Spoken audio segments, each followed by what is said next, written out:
Mas tenho-vos a dizer que é um imenso prazer que eu tenho de estar aqui. Mas de facto sentimos-nos pequeninos. O Lucas tem razão, sentimos-nos pequeninos. Mas João Batista dizia que eu seja pequenino, mas que o Senhor seja grande e seja engrandecido. Que eu seja engrandecido nas nossas vidas, na nossa forma de estar. A última vez que aqui estive falei, dei-vos um pensamento, não sou pregador, já tenho dito isto várias vezes. Venho aqui e dou-vos pequenos pensamentos, aquilo que o Senhor tem posto no meu coração. E foi um pensamento, era, o Pai, não temas, o Pai está aqui para ti. De facto, o Senhor, com a sua fidelidade, com a sua forma de estar, Ele está sempre pronto para nós. Como Ele é bom.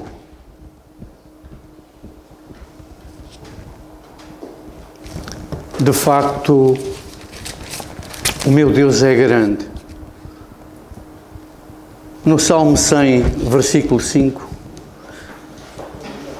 diz: porque o Senhor é bom e o seu amor dura para sempre. A sua fidelidade estende-se de geração a geração. No Salmo 117, louvai ao Senhor todas as nações, glorificai todos os povos, pois grande é o seu amor para conosco. E a fidelidade do Senhor dura para sempre. Louvai ao Senhor. Mas então o que é isto de fidelidade? Falamos tanto de fidelidade, mas nós sabemos de facto o que é que isto significa, fidelidade? Nos momentos difíceis, nos momentos complicados, podermos contar com alguém que não muda, alguém que não diz nunca que não está para nós. Não, essa pessoa está sempre presente. Às 5 da manhã, ou seja, a hora que for de madrugada, Ele está sempre desperto para ti, Ele está sempre desperto para mim. Ele nunca diz assim, não, olha, fala comigo amanhã. Amanhã eu estou desperto, então a gente pode resolver o assunto. Amanhã posso falar contigo de outra forma. O Senhor está sempre desperto. Ele está sempre disponível para mim.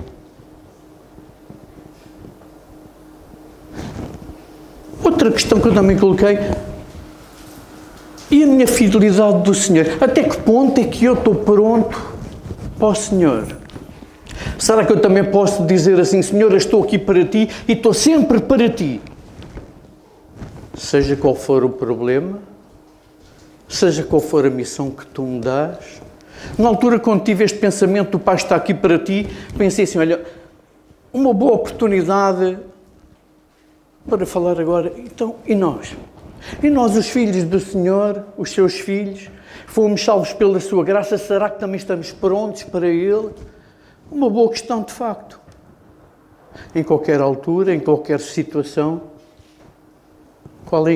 seja qual for a incumbência que Ele me dê, o propósito que Ele ponha no meu coração, será que eu digo assim, não, Senhor, eu sou parco em palavras, sou tão limitado, Senhor, eu não sou capaz de cumprir essa missão. Eu não sou capaz, Senhor. Mas o Senhor capacita, o Senhor ajuda. Enquanto eu pensava isto, e pensei na Bíblia, no Velho e no Novo Testamento, aqueles filhos de Deus que se evidenciaram, pensei em Daniel. Daniel, de facto, foi alguém fiel. Foi alguém muito importante. A Bíblia fala, em Daniel 5, salvo erro, o rei Dário tinha rei Dário, o medo, portanto, o governo medo persa. Ele tinha substituído Beltesazar, que era filho de Nabucodonosor. Como este homem se tinha evidenciado de facto? A sua compostura, a sua fidelidade, a sua forma de estar. Quando as pessoas são assim, o mundo costuma dizer, não, aquele indivíduo é de fiar. Caso contrário, dirão, não, aquele não é de fiar, aquele não é confiável. Não, isto era confiável. E Dário viu logo que este homem de facto se podia confiar nele. Então ele instituiu 120 príncipes. As pessoas mais confiáveis, que ele pensava que eram mais confiáveis. E 3 pessoas presidiam, 3 presidentes sobre esses príncipes. Um deles era Daniel. Mas como ele se evidenciava. Como se via logo que ele era diferente dos restantes. A sua forma de estar, a sua compostura, o testemunho que ele dava, este era de fiar. Só que quando Daniel tinha esta compostura, houve invejas, houve contendas, porque de facto ele era diferente dos outros para melhor. Então combinaram entre eles, promulgaram um edito que durante 30 dias ninguém podia invocar Deus nenhum ou outro homem qualquer, a não ser o rei. O rei acedeu, mas a postura de Daniel continua a mesma. Ele continuou a orar 3 vezes ao dia ao Senhor. Diz a Bíblia que ele continuava a ser a mesma pessoa, com a mesma postura, fossem qual fossem as consequências. Mesmo que isso acarretasse penas bem pesadas para ele, ele não se importava com isso. Daniel orava ao seu Deus 3 vezes por dia. Então os seus acusadores apareceram logo, de imediato, e foram ter com Dário, olha o que é que está a acontecer. Tu não assinaste, não promulgaste. Daniel foi para a cova dos leões. Contra a vontade do rei, Dário ainda tentou com que isso não sucedesse. Mas, de facto, a intenção daqueles homens era que Dário cumprisse aquilo que tinha promulgado de facto. Daniel na cova dos leões. Mas o Senhor o libertou. Diz a Bíblia que Dário, durante a noite, não dormiu. Ele não conseguiu descansar. E de manhã tiraram a pedra da cova. Então Dário viu que a pessoa que o Senhor tinha sido com Daniel estava vivo. E Daniel lhe disse, não temas, Dário, um anjo do Senhor me libertou. E ele foi comigo. E aqueles que tinham arranjado maneira de Dário ir para os leões, Dário os colocou lá. E então aconteceu o pior.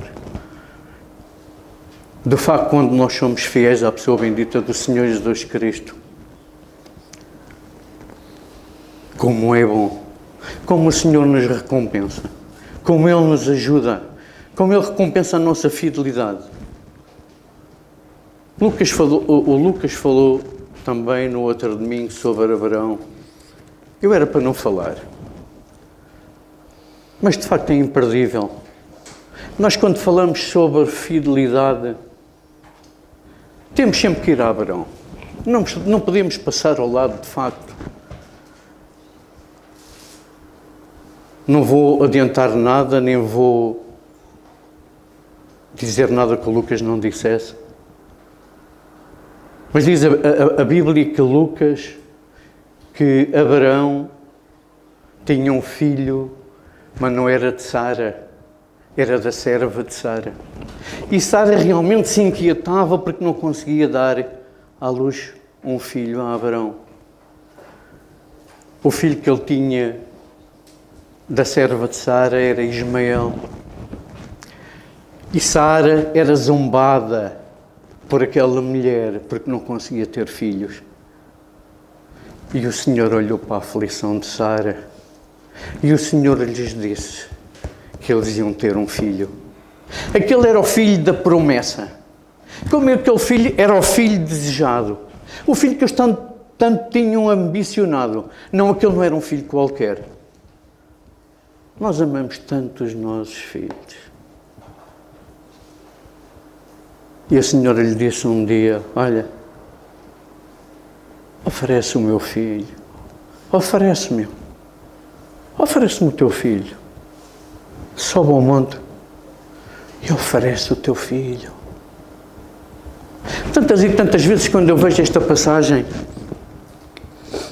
se o Senhor me pedisse isso a mim, se o Senhor me pedisse a mim, Carlos Simões, oferece-me o teu filho. Olha, vais ali ao sítio tal. Quando eles iam a subir ao monte, Isaac lhe disse, meu pai, temos aqui a lenha. Oh pai, mas eu não vejo o cordeiro, pai. Como é que nós vamos fazer o sacrifício ao Senhor se eu não vejo aqui cordeiro nenhum? Meu filho, Deus proverá. Eu faço ideia a mágoa que Abraão não tinha no seu coração. Quando o filho lhe perguntou, oh pai, não temos o cordeiro. Deus proverá.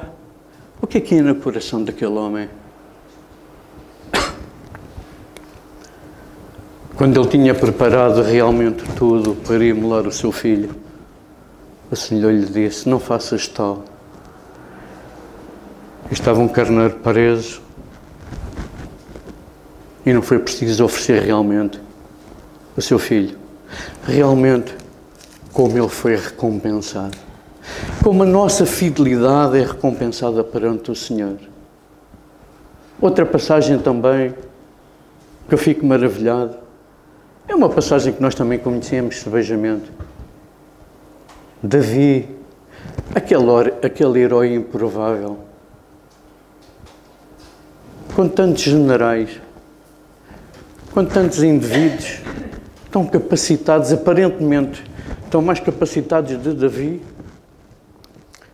Como é que teria que ser Davi a enfrentar Golias? E como aquele homem realmente tinha o descaramento de enfrentar o povo de Israel, e ninguém havia de facto que se chegasse à frente. Mas Davi disse, quem é este que pode injuriar o povo do Senhor? Eu vou enfrentar realmente Golias. Eles ainda lhe tentaram pôr a armadura, possivelmente uma espada daquelas bem grandes, aquelas armaduras pesadas, mas acho que ele não se conformava com aquilo. Davi não conseguia andar com aquilo. Ele não tinha ligeireza com aquilo. Ele não queria armadura nenhuma daquelas. Ele pegou num cajado, pegou na funda e 5 pedras do ribeiro. E ele disse, então, mas se eu enfrento os leões quando ando a pastar as ovelhas? Eu enfrento os leões, os ursos, os lobos, tudo aquilo que venha. Então eu não enfrento este homem. Claro que eu enfrento este homem. E nós já sabemos qual foi o desfecho. Realmente ele matou Golias. Nós precisamos de Pedro, apacenta os meus cordeiros. Disse-lhe segunda vez, Pedro, tu amas-me realmente? Senhor, tu sabes que eu te amo. Apacenta as minhas ovelhas. E uma terceira vez, Pedro, tu amas-me. Senhor, tu sabes tudo. Tu sabes que eu te amo. Pedro ficou triste com esta terceira pergunta que o Senhor lhe fez. Se o Senhor me perguntasse a mim sobre uma questão e me perguntasse 3 vezes, Carlos Simões, tu amas-me? Senhor, tu sabes que eu te amo. Senhor, se o Senhor me perguntasse ainda outra vez, Carlos Simões, tu amas-me? Eu aí já ficava mais perplexo e era muito mais complicada uma resposta para mim. Senhor, tu sabes que eu te amo. E se fosse ainda uma terceira vez, Carlos Simões, tu amas-me? Como era difícil para mim responder ao Senhor. Senhor, tu sabes tudo. Tu sabes todas as coisas, tu sabes que eu te amo. Realmente como era difícil para Pedro, nesta altura.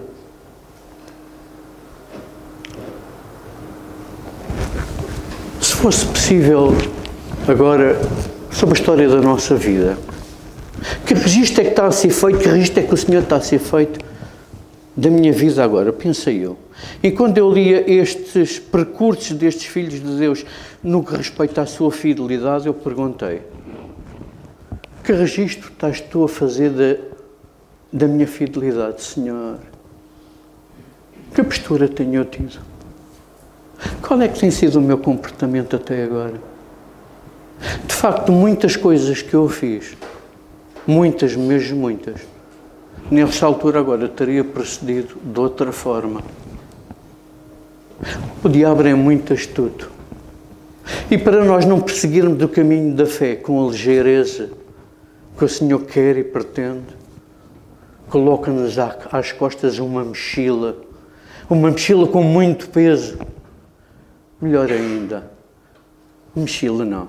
Eu retiro mochila, porque a mochila tem asas e acaba por ser um pouco cômodo. Um saco mal albardado, com os pesos dos meus pecados. E o diabo coloca esse saco mal albardado com os pesos dos nossos pecados para nós não conseguirmos caminhar com a ligeireza que ele pretende. E ele vai lá colocando. E o fardo cada vez é mais pesado. E nós não acabamos por não dar o fruto que o Senhor pretendia que nós dessemos, porque o diabo arranja sempre maneira de impedir a nossa caminhada. Mais peso no meu fardo. E mais peso no meu fardo. Qual é a minha fidelidade, Senhor? Quando tive este pensamento, perguntei, Senhor, qual tem sido a minha fidelidade? Até que ponto é que vai a minha fidelidade perante a tua pessoa bendita? Tenho sido fiel? Tenho-te amado em toda e qualquer situação? O galo cantou 3 vezes, depois de Pedro ter negado o Senhor, e ele chorou amargamente. Quantas vezes o galo já teria cantado com os meus pecados? Uma pergunta que eu coloquei ao Senhor. No meu caso, quantas vezes o galo já teria cantado? Coitado, enfadar-se-ia, por certo, com tanta cantoria. Que o Senhor tenha misericórdia de cada um de nós. O pensamento que eu vos quero deixar aqui hoje é este: tenho sido eu fiel ao Senhor? Qual o registro que o Senhor está a fazer da minha vida? Fidelidade? Ou se calhar não será tanto assim? E que nós possamos de facto corrigir nas nossas vidas aquilo que não está certo e possamos subir a escadaria da fé como o Senhor pretende. Que Deus vos abençoe.